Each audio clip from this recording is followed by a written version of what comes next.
on newclevelandradio.net, and it is time for Avoid the Maze. My guest today is Allison O'Shea, and I'm really excited about the topic, although some of you out there might be saying, Karen, you want to talk about aging again? And the answer is yes, because from the moment we are born, we are aging and getting older. And as I said to Allison before we came on today, that the strange thing is, I look back on my life and I feel like I was never the right age for whatever it is that I was trying to do. And that's a sad feeling that you're already at 20, 25 after you've graduated college to have a great job, and then somebody says to you, no, can't have the job because you don't have the experience. And then you get all the experience and they say, well, maybe you're a little bit too old for the job. And I know those are words that we can't and shouldn't use, but that's what's happening. So, Allison, welcome to Avoid the Maze, and give us a little bit of information. What makes you want to talk about this subject? Sure. Well, thank you so much for having me. I'm really excited to be here. So, for the last 18 years, I have done my career in senior living. So I started out in programming and quickly moved through the ranks and became an executive director. And as I moved through my career, my buildings got bigger and bigger. And, I was one of those COVID, let me think about the next phase of my life and really what I love doing. And when I put it all together, what I really loved was helping families, guiding them through the aging process or what to expect. But through that and my work experience, I saw a lot of crisis. I saw a lot of families coming in because mom was living on her own and a big event happened, maybe a fall, or all of a sudden something happened. The whole family has to swoop in, and now we have to come up or find a solution for mom, and we have no idea what we're even looking at. Right. And so one of the missions, so I started Openly Aging in January of 2022 to help my clients navigate aging, whatever that looks like. But one of the biggest missions of Openly Aging is truly to be a change agent in how we talk about aging. As you said at the beginning, it's happening. We can't stop Right. it. So why are we not putting plans in place, or at least starting to think about what we want for our aging journey in order to help the loved ones around us have a better idea of our dreams or goals, or whatever term you want to use it, to just be in control of our aging? And I think the sad part is, and so many people have made this comment, we plan for the birth of a child. We plan to get married, but we don't plan for our senior years. And, senior years for some people can start as early as in their 50s, and for others, they're 90, okay, because they've been active and doing all the things that they want and healthy enough to be able to do it. And I think the hardest part is for families, because mom and dad, they brought them up. They were the strong ones in the family. And so it's really hard to be able to go to your parents and say, hey, I think it's time. We always want someone else like yourself to be able to come in and say that, so that we're not the bad ones. And yet there's another group of individuals that they're ready for making those plans. So where do you think this discrepancy is, that there's a group that, hey, I'm going to plan, but even larger group that I don't even want to think about it? So most of my clients have been the adult children, like you said, that kind of, oh my gosh, they realize we don't know what we're looking at. Let's get somebody in here to really help us with our plan. But my ultimate goal is, there's so much information out there for family caregivers. There's so much information out there for, somebody who is in their aging years with whatever support they need.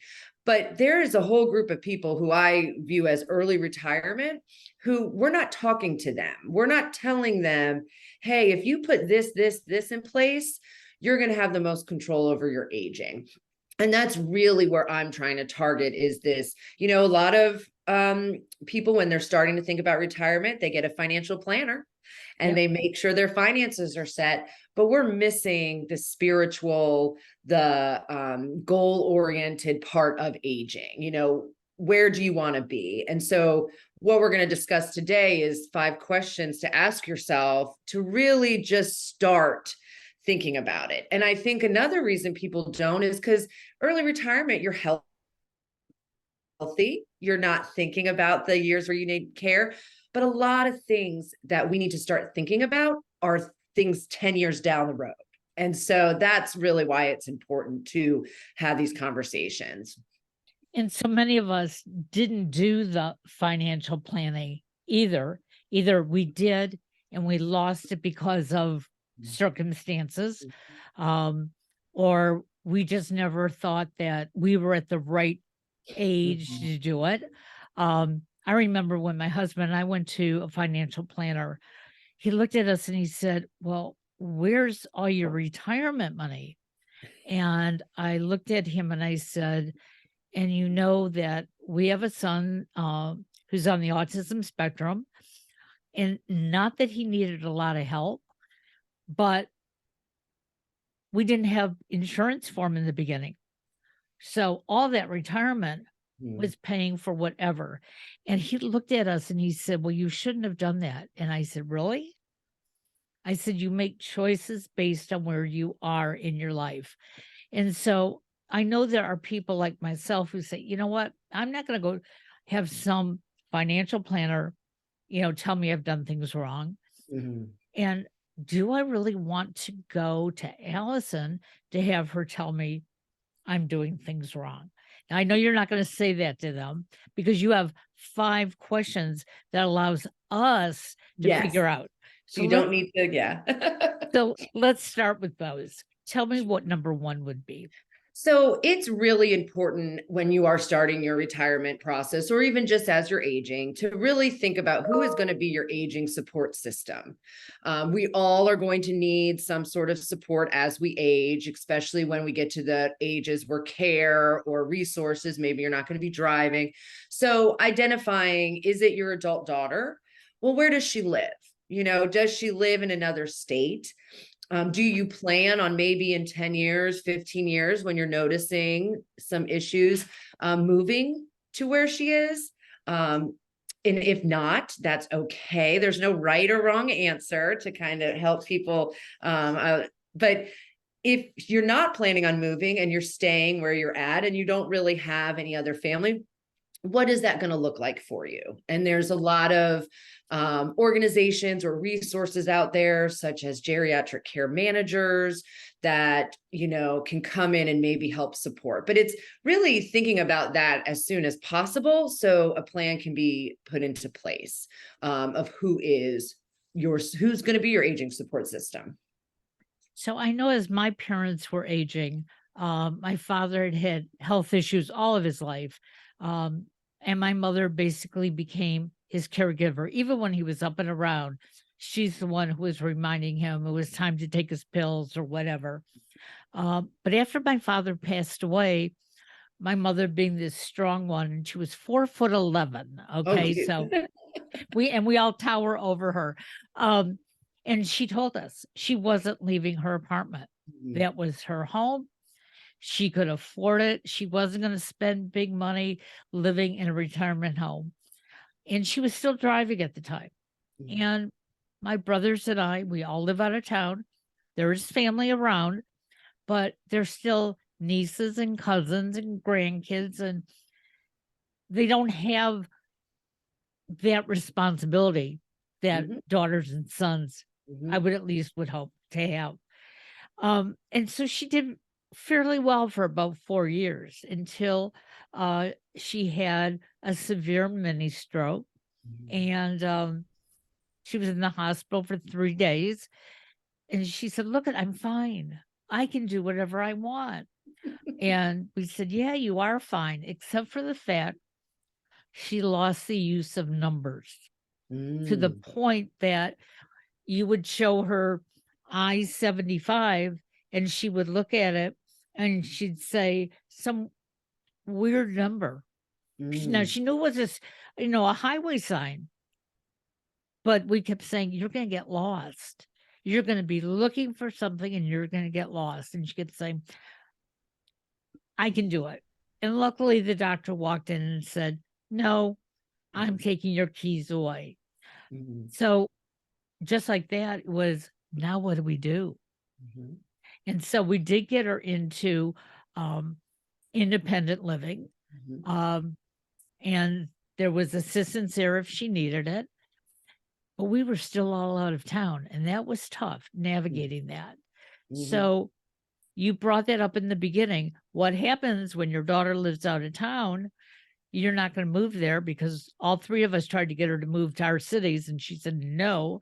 Um, what do you do? How do you help her navigate that? Yeah, mom, you're going to have some strangers helping you. So, what I tell a lot of my clients is, one of the biggest things I think generationally we've struggled with, especially the generation that's in their 80s and 90s now, they didn't talk about it. It was the silent generation. We don't really talk about what we need. So, I also help adult children. I coach them in how to put their foot down a little bit without breaking their mother's heart, or because those family dynamics are always going to be there. Even if the physical roles have reversed, mom needs more support from her children, those emotional roles will always be there. So adult children are always going to have a harder time convincing mom of the best decision than either having a third party come in or maybe a niece, a grandchild. Sometimes it's really looking at the full family dynamic and saying, okay, and making a plan for that. But I'm a very big proponent of, it's okay for the adult children to say, mom, I need you to move here. This is part of where I'm having to put my boundaries up. I've seen so many older adults move in to the next phase of their life, the last phase of their life, so angry, so resentful. And one of my other missions is, as the generations, because as you know now, you said you have a child. I don't know if Right. whatever your support system is going to be, but because of what you went through with your mom, you're going to be more inclined to, I think, be a little bit more amendable to whatever your adult child is also telling you. And we Right. kind of go through that in one of the other questions. So it can be challenging with these past generations who didn't talk, but why I'm really honing in on that early retirement group is because a lot of them have gone through the trauma of aging parents Right. who were so resistant, so angry. It affected relationships later in life. And I don't want anyone to live their last years of their life angry because of things that nobody can help. It's the facts. The facts are, you need support, and let's get it in, but let's do it in a way where everybody is on board with it and everybody's feelings are being heard. And it just makes the whole process so much. And I'm glad you said that because my sons and I, so I have an older son who is an attorney. He lives in Chicago. Our youngest son that I mentioned, he just left yesterday for a job in Dallas, Texas. Oh, okay. Um, so now all of a sudden we truly are empty nesters, which very awkward feeling right now. Yeah. Um, and but our youngest has said all along, um, when the time comes, I don't want you to be alone. Mm. I want to make sure that I can, help you. He's not saying necessarily that I'm going to care for you, but Right. that's perfect because I don't want my children to feel that they have to be my actual caretaker. I think it's sort of takes away from the relationship. But anyways, even as he was moving and planning it, he said, you know, if in the next couple years I find that I'm really not moving back to the Cleveland area, he said, I want you to think of moving closer to family. Mhm. And I said, but I'm still working. Dad's still working. And he said, I'm not saying while you're working, when the time comes, and my husband at first, no, I'm not leaving. I've lived here my whole life, and then I looked at him and I said, but if it's only the two of us, how's that going to feel day in and day out?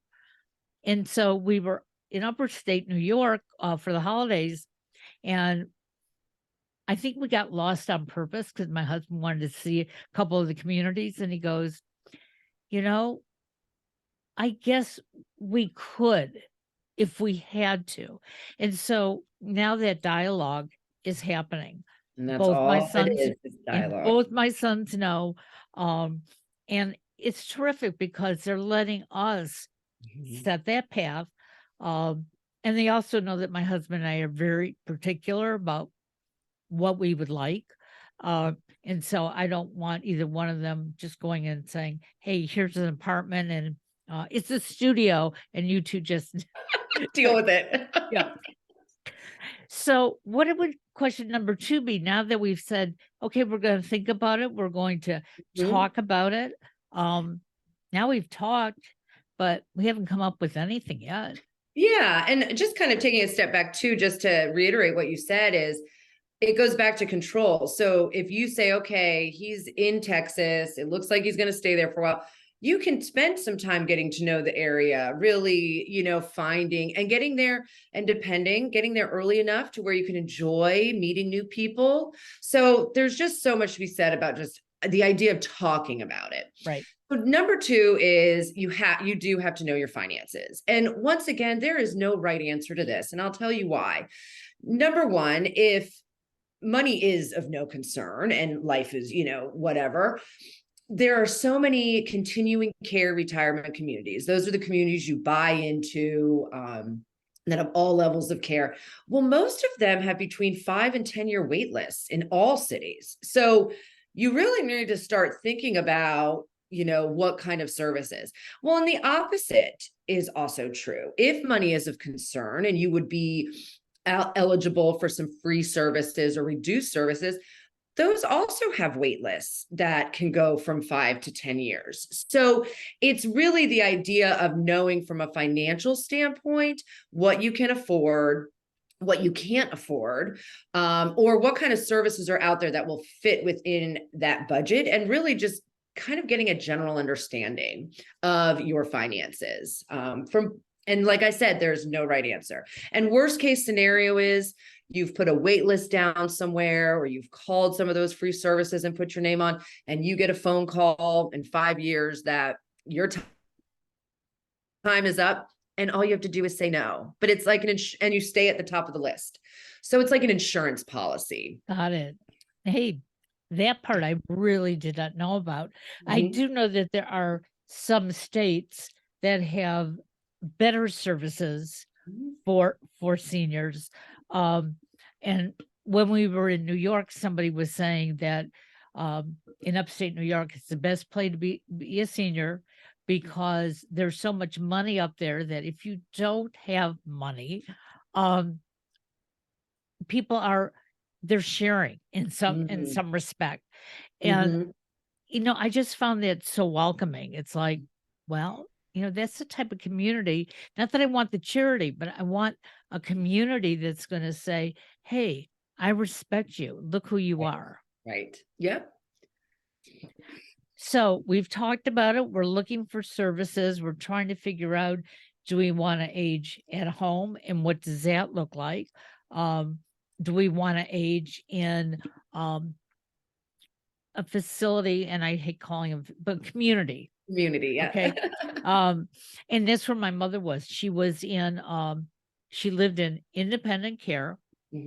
And for the 5 years that she lived there, except for about 3 months, she was totally independent. When she got dependent, I moved in with her. And we got care services, and because she wanted to be in her home. And it was much better all around, but it's not always that way. Not everybody can take up 2.5 months and say, hey, I'm going to go live with my mother and make sure that she gets the right care. Right. So what does that look like? Because most of us either get, hey, they've been in business 25 years. I'm just going to hire them. Or they advertise on TV and it looks so wonderful. That's where mom's going to live. But it's not always what we think it is. So, and that's actually question 3 is you need to know what your general options are. I'm not saying, most people don't go take a deep dive into aging services until they need them, because the other reason people avoid talking about aging is we really don't know what our aging is going to be. My grandmother was working at Kohl's till she was 91 years old, and then when, she was diagnosed with cancer, she didn't want to get treatment. It was very quick, but she was very independent and didn't need services until the last month. So, but what I do challenge people is you do need to find out what are the communities in your area, and maybe not communities. What is the difference between home health and home care?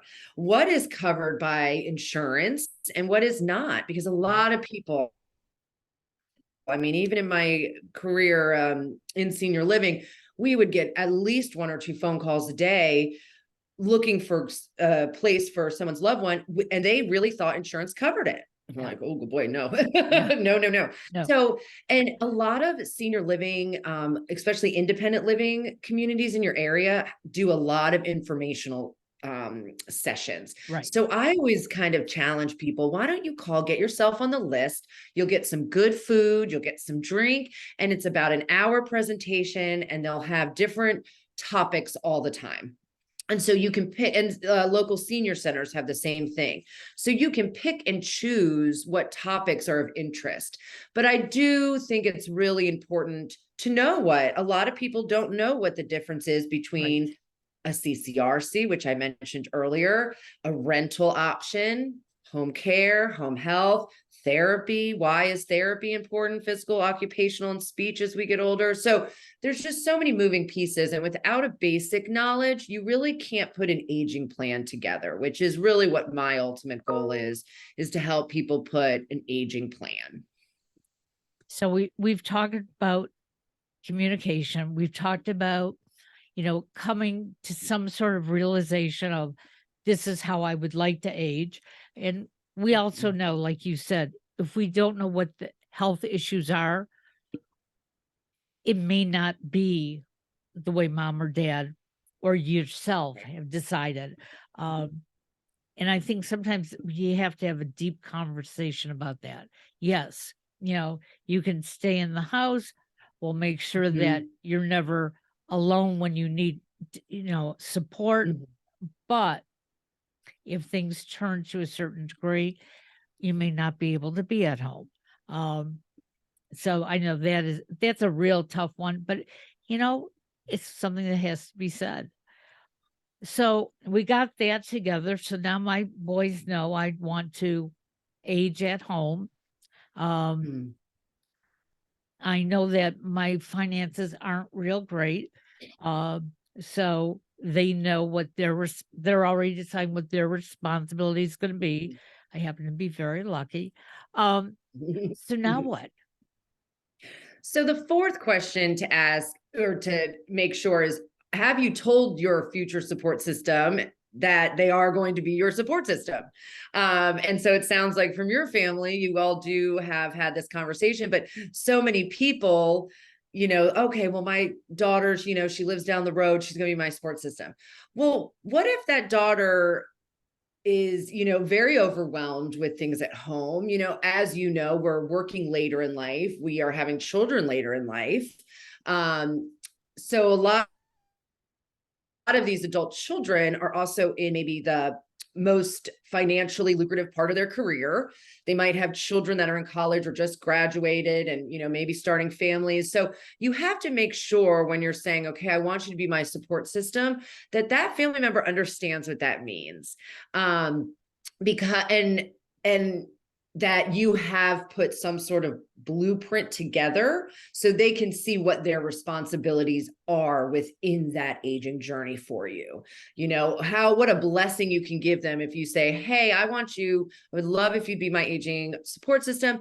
Hey, here's where I plan on living. Here's what I plan on doing, and you have everything. your adult child's wow, okay, I can do this. Yeah. Whereas if you have nothing in place and the support system gets kind of placed on them in a chaotic situation, it can just add so much, anxiety, stress, crisis. And that's what we're trying to avoid. So you do need to actually have conversations. Like for my parents, they've recently retired and moved out to the coast. And they sat down with me and said, here's what our finances are. Here's what we would love, to stay in this house for as long. And of course, I'm going to make sure that happens. But they really had honest conversations about where they were. And it's just helped me realize, okay, I can help them move through this aging process with the most dignity and respect and with their wishes intact as much as possible. And so, again, you're right. I am very lucky. I have two sons who almost right from the beginning said, we're not going to leave you high and dry. We're not going to, force you into a community room and live there the rest of your life. And my brothers and I also basically made the same commitment to our parents. What is interesting, though, I have a niece who lived near my mother, and she wanted so much to be her caregiver. But my niece has MS, and we kept saying to her, you can't. You can come over and help anytime you want, but we can't identify you as her caregiver. If you're having a bad day and she needs something, then what? And that was a very difficult conversation because my niece kept saying, oh, I'll manage. And I would say, but you have too many days that you are in bed and you can't help. So we then had to, figure out who was going to be there. And that's one of the reasons I moved in with my mom at the end. My brother was also available. But my older brother out in California, he admitted he couldn't handle those last stages. So he was our phone support system, which was wonderful. And interestingly, as the youngest, they both looked to me to make the decisions. And never in our life did that happen. But I didn't realize. And I think it's important. Yeah, go ahead. Well, what you're saying too is really important to when you have adult children or your siblings who are all involved or want to be involved is identifying those roles. So for your brother who is really having a hard time emotionally with it, but that's where I would tell a family, you send every time there needs to be paperwork filled out or, something to do with the bank, that's who you send it to is that, you just identify different roles within a family that can really help with the process. Well, we did it by default. And it really worked out. And it actually brought my brothers and I, and we've always been close, but even closer because it was like you have one on the West Coast. My brother from New York couldn't stay at my mom's house. It was just something they couldn't do. So he stayed with a cousin. So he had more of a break than I did. But I didn't want to leave her side. And that's something else that adult children have to know. You got to take a break. And I learned that the hard way because I thought, oh, I'm taking a break. I'm napping in the chair when she's sleeping. And it's not the same. So now that we have this all together, now what do we have? Well, so this is the big one. And people, this is where, I talk more about. So are you listening to your support system? This really goes to that aging person. Does your adult daughter really want to come over 4 times a day to make sure you're taking your medicine? Is she able to, every time you have a fall or crisis, be able to jump and come? You have to be able to sit down with the support system and they have to be able to articulate their boundaries. And this is where I help a lot of families. Like I said earlier, mom, you've fallen 3 times. This is getting to a point where we don't feel like you're safe. This is now exceeding my comfortableness and my boundaries. And we have to have a conversation about this. And this conversation is going to include you. We always need to make sure the aging person is included in these conversations. That's really important to me. And it really goes back to the idea of ageism to me. We have ageism because one part of why we have ageism is because we don't plan, we don't talk about it. When a crisis occurs when we have a crisis, we have to have people come in and save us. And that's really where the root of ageism comes. It's because, we're dependent, we're weaker, all those words that you could use to, talk about somebody who's older and in their last chapter of life. So if we had some of these things in place, we won't be seen as weak or dependent when the time comes. We'll see ourselves as organized, controlled, and with the right people around for the right things. And so really listening. And as you've alluded to a few times, sometimes that aging plan needs to change. Sometimes we can go in there with all good intentions of staying home. Maybe we've renovated the house. Maybe we've put a ramp up. We've done everything. We have care coming in. We have somebody coming in making food for us. Because there's a lot of things people don't realize if you want to stay home that you have to have in place. And many people miss a lot of those things. And then it becomes burdensome on the family because they're having to supply those things. And it can wear on people over time. But so that's what I also help families with is, okay, if we get to this point where we need this amount of services, that's when we're having the conversation of a senior community. But mom has been in that conversation the whole time. So now it's easier to say, Mom, we've kind of reached that point, and I really need you to help us think about how we're going to move through this. So aging plans are always going to change. It's just a matter of, you can talk ahead of time. If I have to go into community, this is the one I want. You can do that 5 years ahead. It doesn't mean you're going to move, but it just allows for the family to know, you've all kind of done this together and can follow the blueprint. Well, I know when I was around 9 years old, my grandfather came and lived with us.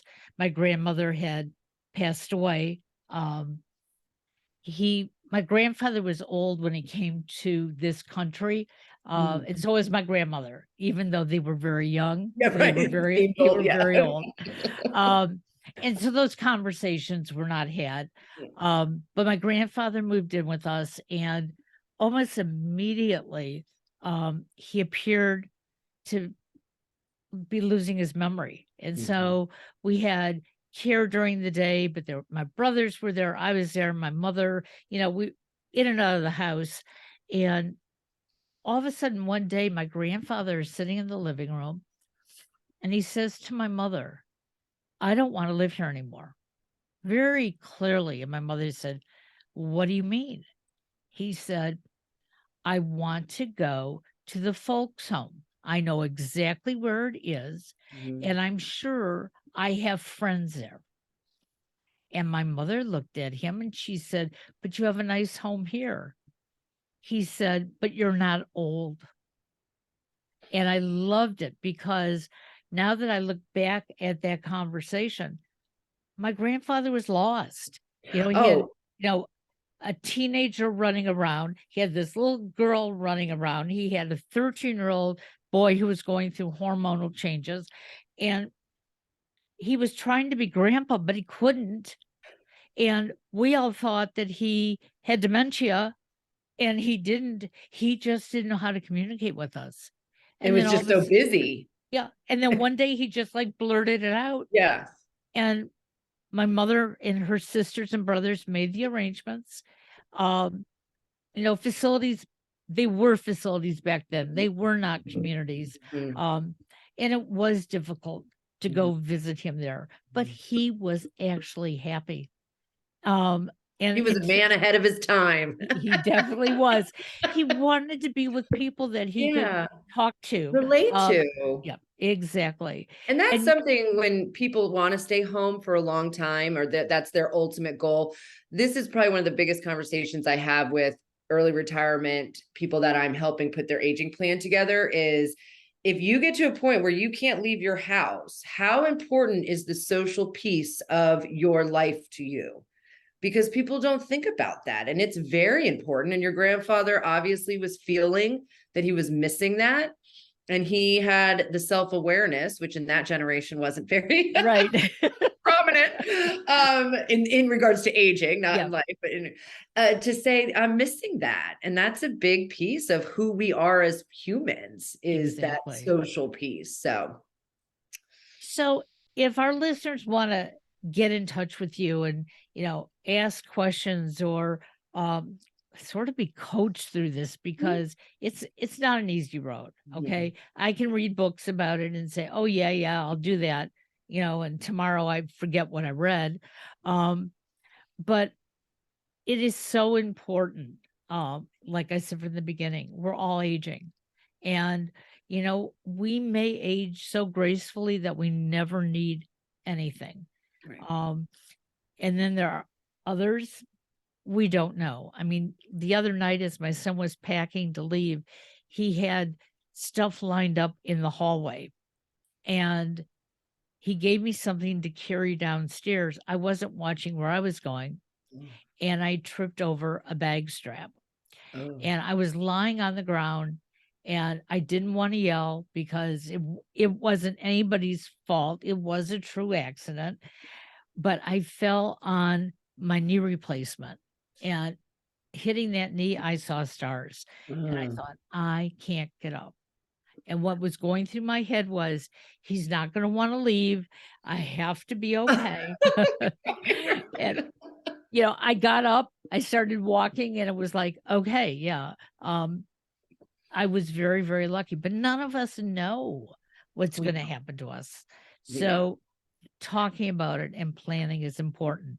So again, how can our listeners find you? Sure. So my website is openlyaging.com. That's where you can ask a lot of questions. I have blogs up there that have some good information to go by. My Facebook page, Openly Aging, please like it. I also post a lot of the same information there. And then, of course, LinkedIn under Allison O'Shea or Openly Aging. But any of those, and I do try to produce content throughout the month to help with learning what different resources are out there and how to connect with them and why would you need them. So it's really hoping to get as much information out to whoever needs it. But yeah, please reach out. And through the website, you can do like get in contact with me. Very good. And if you forgot all that, because you're saying, I didn't write it down fast enough, I'll put it all in the show notes. So another reason to read the show notes, get the information you need. And if you even forget to do that, you can always contact us at New Cleveland Radio, because we'll share all the information because we think it's important. And Allison, I want to thank you, because now I have to go make a few more plans. You're doing pretty good though. So yeah, but I might have to take a trip to, Texas to see, could I like it down there or not? So yeah, sounds wonderful. Thank you. Have a great holiday season. We'll talk to you soon. Thank you so much. It was a pleasure to be here. Bye-bye. Bye.